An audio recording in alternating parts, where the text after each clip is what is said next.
Hello, this is Brenda Lee Resty from Brenda's Stamping Pad. I'm an independent demonstrator with a Stampin' Up. And today I'm going to show you a really short tutorial on how to make a mini hand sanitizer gift holder. This is great for table gifts, for little gifts. I'm actually making them as classroom gifts for my students. I've made them for little table gifts at a craft retreat. I was even thinking of making these for Thanksgiving to have at all of the people at our table, and I think we have kind of like close to 25. So anyway, let's get started. This is going to be short. Alrighty, so I'm going to put that to the side, and the one I'm going to make is this one here, and I'm making it with the Traditions of Christmas paper, designer series paper with Stampin' Up, and it's beautiful paper, and I'm pairing it with cherry cobbler. And this is some of the designer series paper here that I'm going to use. So what you want to do is you're going to start with a piece of a cardstock that is 8.5 by 2, and then you're going to score it by 3 3/4 and 4 3/4. And I've already done that for you for the interest of time. As you can see, those are scored. And then I just took a stamp, a punch that I like that has a little design to it, and I'm sure we all have some kind of punch that can do that. If not, you can use a die cut or something that'll give you a nice design on the top, but you're also going to put it on the bottom. So you're going to do it on both sides evenly, okay? And this way, when you fold it and you fold on those score lines, it'll be even, okay? Alrighty, so the next thing, I'll put that over here, is you're going to have your designer series paper, and this is going to be 6.5 by 1 3/4, and you're going to score at 1 1/4, 2 1/4, 4 1/4, and 5 1/4. And then if I just go ahead and burnish those, I'm just going to hand burnish. They don't need with a bone folder. I guess you can, to make them nice and crisp.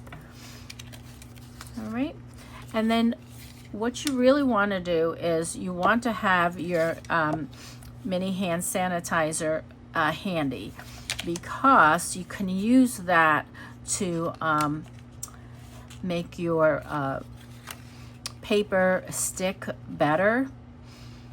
Another way, when I put my initial piece down, I do put it down this way.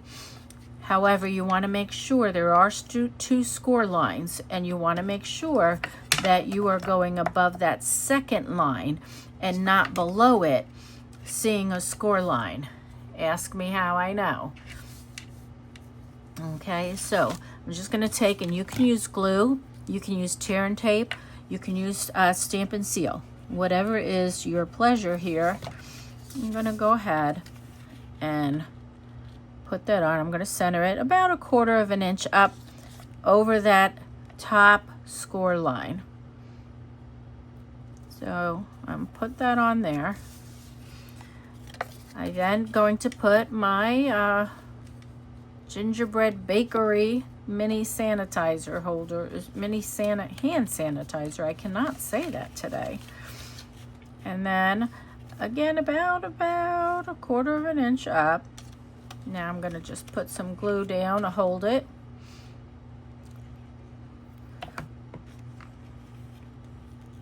This is where having that in place is very, very helpful. I'll put some here too.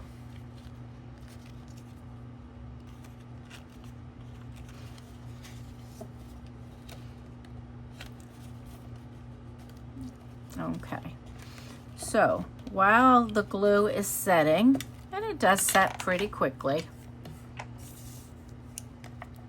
I'm going to go ahead and make what I call the face of my little holder here. And so I am going to start with some of that designer paper from Christmas Traditions. Beautiful paper. This side, and this is the other side. I'm actually using this side. I'm going to just take a circle punch. Again, you can use die cuts and make it as decorative or as fun as you want.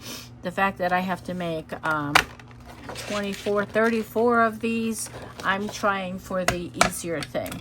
And we do have various punches of different sizes as well as different dies. So I'm using, in this case, 1 3/4 circle punch. And then I'm going to use this paper. Isn't this gorgeous? This is so pretty. And this is the other side. But I'm actually had a tree, an old tree punch that we had, Christmas tree punch. And I felt that the pointed edge here kind of looked like I could go with the top of a tree there. So I'm kind of making this my tree. There we go. That's gonna be my tree.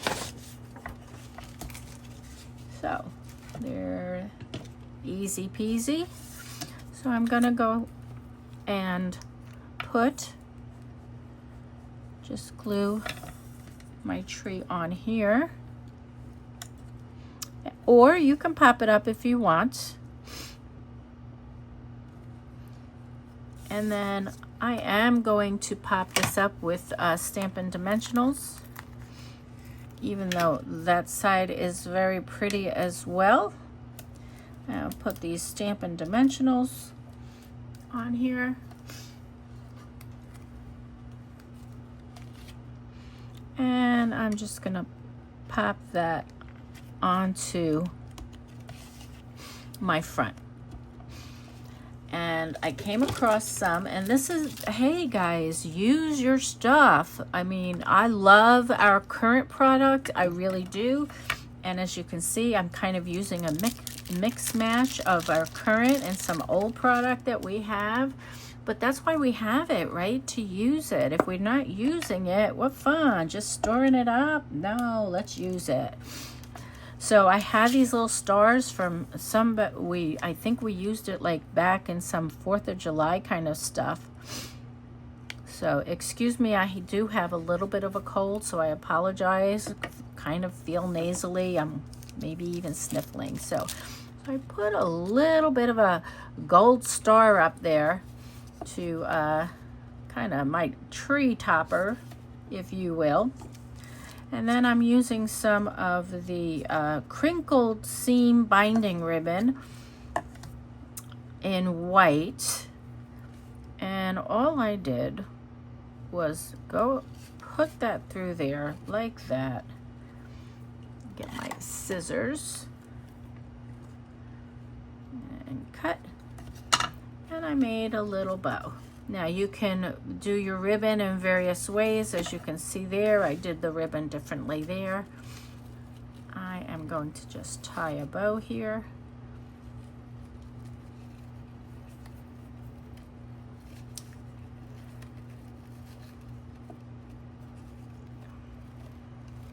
And just like that, my bow doesn't want to behave. It is done. I used, that's another one that I used some old paper from last year that I love, the reindeer paper. I'm sure some of us still have reindeer paper, and I made this with the reindeer paper, and I even gave him a little red nose.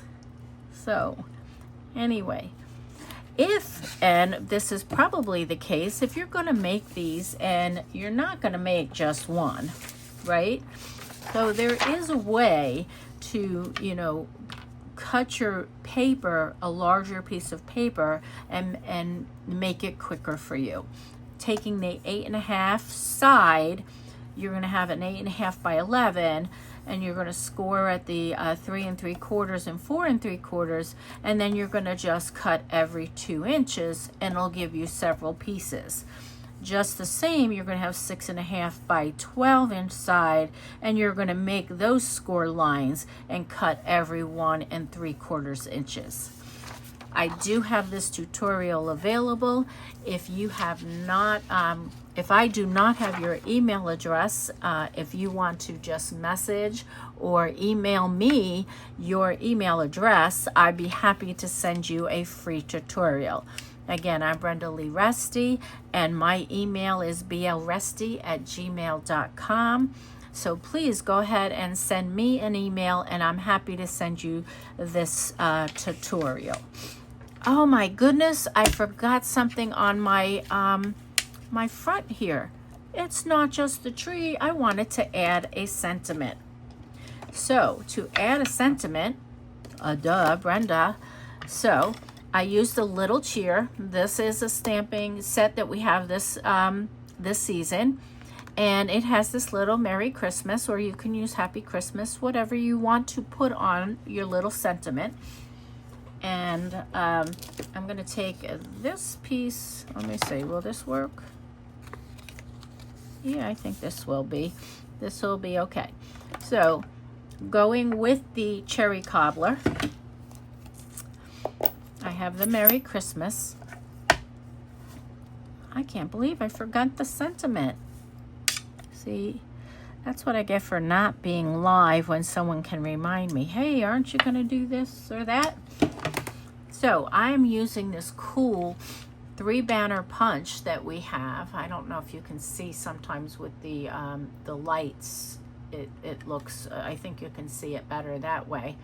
So there's 3 different banner shapes, and this is cool for these little sentiments. So I'm going to add your little Merry Christmas. You could put whatever sentiment you want. I'm going to add a couple more dimensionals. I'm going to put these a little bit closer because they're going to kind of hang over. So I have my dimensionals here.